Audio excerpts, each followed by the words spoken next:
Good evening, everyone. I just saw a video. Yeah, it's Jason Stapleton. He has a podcast, but he uploads it to YouTube. And he had a short video, well, not a short video, but an hour video on wealth taxes. And in the past, he thinks wealth taxes aren't really coming. For those of you who don't know, Elizabeth Warren, I think she's a senator in Massachusetts in the United States. She's proposing wealth taxes. And most of the time in the past, people predictably say, well, they won't ever pass. Who knows? I don't know. In general, my view is they won't pass because the wealthy elites control things pretty tightly, but you never know. Anyways, I was surprised to learn Jason Stapleton thinks he made a mistake and they may be coming. He also thinks that because they've been tried in other countries and haven't worked out too well, like, for example, he was talking about France, but they have happened in other countries in Europe too. But apparently in France, when they put on wealth taxes, they lost 12,000 millionaires left the country. And then they got rid of them, apparently, and they tried to woo people back to come to France. And the people who left France didn't come back, which doesn't surprise me. Anyways, what Jason was saying was he thinks since Elizabeth Warren knows wealthy people will leave the United States if they put on wealth taxes, she's proposing a 40%, well, you leave the United States and you renounce, they tax you 40%. I'm not exactly sure what she's calling it, but for anyone who has more than $50 million, it would apply to them. And then if you're a billionaire, she'd put on another 1%. Her idea is 2%, anything over 50 million, then over $1 billion, another 1%, so 3%. Now you're probably thinking that's not going to affect most people, and you're right. I would agree with that. But in the past, when the income tax came to the United States, for a long time it never came, and then it came in 1913, and then it was, I think the tax is between 1% and 3%, I can't remember, but you had to be really wealthy and you only paid 1% to 3% of your income to the income tax, and it didn't affect most people. But then over the years they just lowered it, so it affects everyone. Recently, if you don't know, Paraguay didn't have income taxes, and they put an income tax on, and if you make $20,000 or $30,000, it affects you, but it's somewhere around, I think, $7,000 or $8,000. If you make under that, it doesn't affect you. And it's complicated. I mean, in Paraguay, you can easily have income outside of Paraguay that would be tax-free, and that's perfectly legal unless they recently changed the law. Anyways, the reason I mentioned that is because even countries like Paraguay, who were tax-free, they introduced an income tax, and then they crushed it down. First, it didn't affect too many people. Then now they crushed it down, so if you make 5, 6, 7, 8,000, it affects you. I was looking into it in the past, and it's something around 5, 6, 7, 8,000. In the past, you would have had it made over 30,000 or something like that before you'd even pay it. But anyways, Jason Stapleton was talking about, well, in his case, he said he would leave the country. What shocked me, because he wouldn't wait for his kids to grow up. He would leave and he'd come back, and he said he'd visit them. So he's divorced, and so I can see why he'd do that. Anyhow,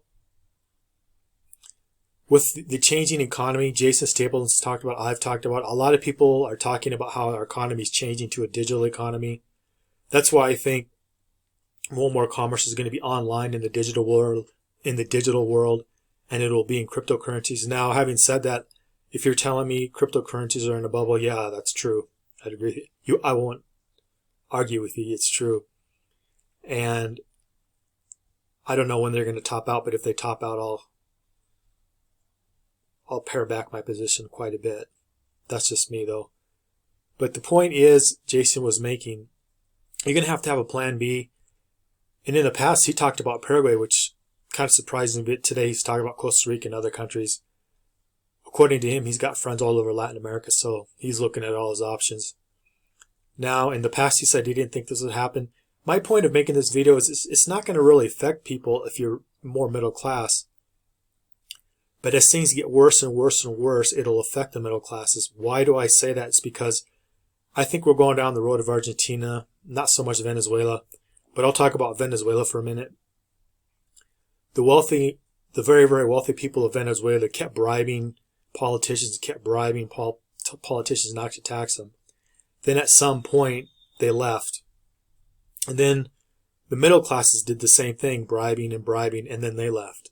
Now, the only people left in Venezuela are the very, very poor people who don't have incomes or don't have ways of earning incomes, either online or in other countries. So they're the only ones stuck in the country. That's kind of happened in Argentina in a way. It's just not as bad.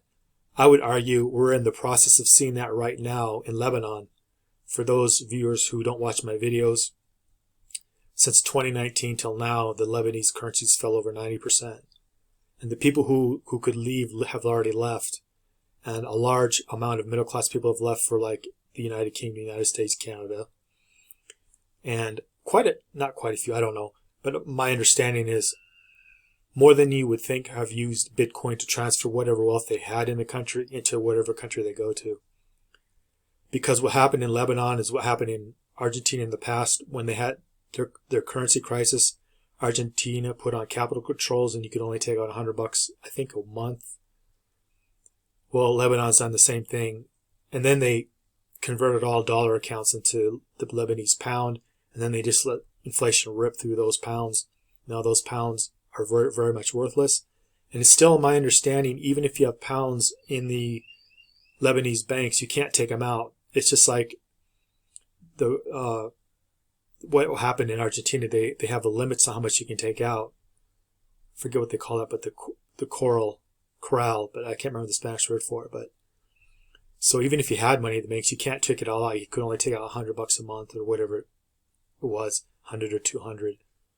So that's very, very. That's how the authorities are going to stop you if you want your plan B. So other than cryptocurrency and gold coins and already having wealth already offshore to begin with, you'll need to keep that in mind if you're planning on leaving the United Kingdom or the United States or wherever you are. Normally, I wouldn't be this negative, but it seems like to me the authorities are just going to keep locking the countries down. We're going to keep going towards more of a digital economy. Governments around the world are going to incrementally raise taxes. I mean, not a lot right away, but let it kind of sink in, let people get used to it. They're just going to keep raising a little bit. And then they're going to have a lot more protests, and then they're going to really clamp down. Already in the United States, they're using robots. I heard about a story about a woman getting, I don't know if attacked is the right word, but she had a SWAT team and a robot come after her in her car and take her out and arrest her. So there's already now these toys that law enforcement has all over the world, which in the past didn't include robots, but now we got robots that will detain you or shoot you or whatever they do. I imagine even China has those things, but we're seeing more and more Western world countries kind of copy the Chinese authoritarian tactics. That's why I bring it up. So I would say people need to have a plan B. At least think about it. And if you live in a big city, consider moving to a smaller city. And then if you're willing to leave the U.S., have kind of an idea where you're going to live. I'm like Jason Stapleton. I will choose to live in countries that are very low taxed. Not that I necessarily have a high income, but I just prefer that route. And I prefer to live in countries where they're not devaluing the currency as much. I'm amazed at how stable the Quetzal has been over all these years. I still expect it to crash and burn, but so far it hasn't. But you'll need to consider getting your dollars out or converting your dollars into some kind of cryptocurrency that you can move without people really realizing it. Or buying gold. That's not as popular nowadays, but that's another way. The easiest way to do this is just to send money to a law firm. Have that law firm write you a check or deposit money into whatever local accounts you get when you eventually get to wherever your destination is. Because I said it's very difficult if you're in the United States to set up an offshore account. If you're very, very wealthy, it's less difficult. It's still difficult, but it's less difficult. But even for wealthy people, I've come across people who have said, even in Uruguay, it was hard for them to start an account and get utilities because they don't have residency or whatever. But you can also get utilities and nominees names and all that kind of jazz. But you really need to consider a plan B if you're still up in the States, or if you're in a first world country and you don't like the way things are going. If you like the way things are going, then you can just stay there. But I'm starting to see they're not going to really open up the economy like they did before. They're not going to open up travel as much as they did before. And you're really going to have to either get digital skills or get other skills, what I call hard skills. Like I said before, growing stuff, selling stuff, like at a location, like if you're outside the country, and then selling in the digital kind of space, having websites and things like that. In fact, being creative and having your own reports, books, whatever, or your own consulting practice or your own consulting services that you have. Because as we get more and more into this new economy, traditional jobs are just going to go away. The robots are going to overtake us.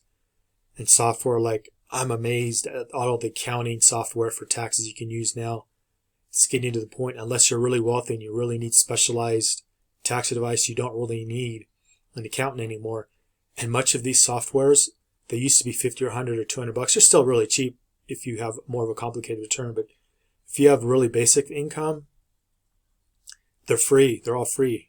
At least in the United States, if you make under 70 grand. Some are higher, some are lower, but most of the tax software in the United States is based on your income, and they just offer it for free.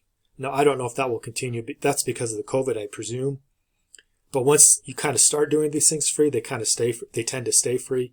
Even before COVID, you could do your federal tax return tax-free, but they tax you on a state. If you lived in a state that had an income tax, then they tax you on that. Usually that was 20 bucks though.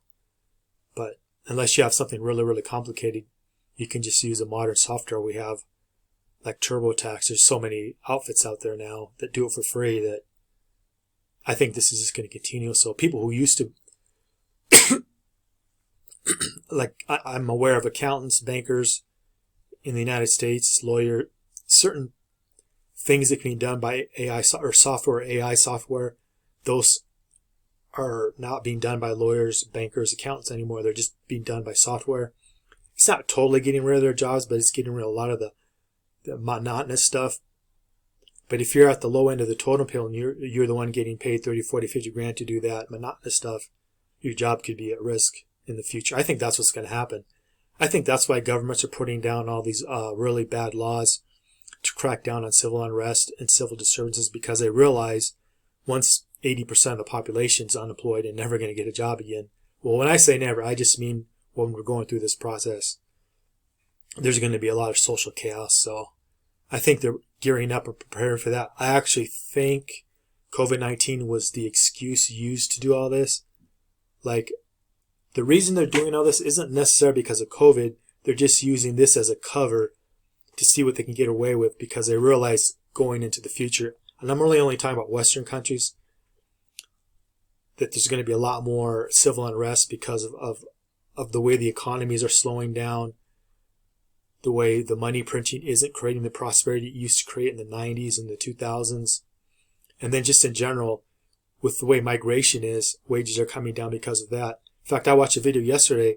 There are large parts of the United States that have a higher minimum wage than Europe. Like, for example, I'm familiar with minimum wage in Phoenix. It's $12.50 or $12.75. I Googled it. It's like $12.50 or $12.75. I was just curious because it used to be a red state. Now it's a purple state. And Germany, it's like 10 euros or under 10 euros. France is a little higher, I think at 11 euros. And I know with the exchange rate, that's going to change a lot, but I was just shocked. There's a lot of states in the United States where the minimum wage is now 15 bucks an hour or 13 or 14 bucks. And I think Wyoming has some of the lowest minimum wage. I think when I Googled it, it was $7.50 or $8 or $9 an hour, something like that. But my point is, there's a lot of states in the United States that the minimum wage is actually higher than Europe. And in Europe, they're bringing in a lot of, in the past, they brought in a lot of people from Turkey and Muslim countries. Now they're bringing a lot of people into the EU from Asian countries to do a lot of these meatpacking jobs. Like in the States, they bring in a lot of Latin Americans to do the meatpacking jobs and stuff like that, and agricultural jobs. I could just see where this is going to get to the point where Americans who are born and raised there, who have minimal education, even with a college degree, they're not going to be getting high-paying jobs. They might not be getting any jobs, especially in about a year or two. I'm not sure, but I think we're going into a recession right now in North America. I think part of the economy is already in a recession, but the rest will go in later. And I think they're gearing up for all this social unrest. And at some point, they're going to do another stimulus program and then another stimulus program. Then at some point, you're just going to see raging inflation. And either the Fed will have to stop printing, let everyone go bankrupt, or they'll keep printing until the dollar's worthless. I lean on the side that they're not going to hyperinflate. They're going to let everyone go under. But if I'm wrong, the dollar will reach its, get hyperinflated away, and you better own some gold or some cryptocurrency or some land or something. The only trouble with owning land is they're going to keep raising taxes on homes and land. I was going to buy some raw land in the United States as kind of a little hedge, but because I'm noticing taxes on raw land going up, I'm just going to hold off on that for right now. But anyways, those are just my thoughts on having a plan B and how we're getting closer and closer to where we might actually see wealth taxes in the U.S. You would think that wouldn't happen because of what happened in Europe, like I just mentioned France, but it appears that not Janet Yellen, but Elizabeth Warren maybe get her wish on that. And you would think the wealthy elites could push back on that and make it not happen. But if they can't, you better batten down the hatches. It's going to get ugly. Well, even if they don't, it's going to get ugly. But if they get wealth taxes and all the wealthy people leave, there won't be much of an economy in the United States. Now, I don't think we'll be like Venezuela. I still think like as in North America. But anyways, the United States and Canada will be more like Argentina, where we have like 5, 10, 15% inflation. Large parts of the middle classes have already left the country, and there won't be a lot of jobs, and there'll just be a lot of government aid programs for people to figure out how to live, do the best they can on that.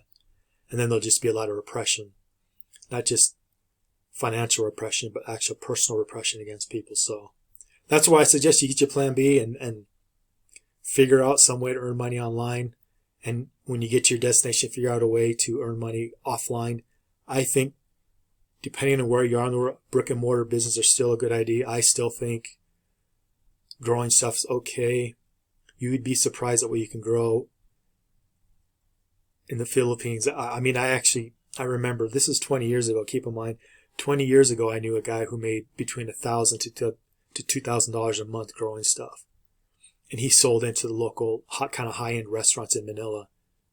So you would be surprised if you grow specialized things. You would be surprised how much money you can make from doing that. Maybe not a lot of money, but for the Philippines back 20 years ago, $2,000 a month is not bad. And that was a small piece of land, and then you just hire a few guys to help you out, and that's what you do. Anyways, like, share, subscribe, and leave a comment. Have a good evening wherever you guys are at. Thank you.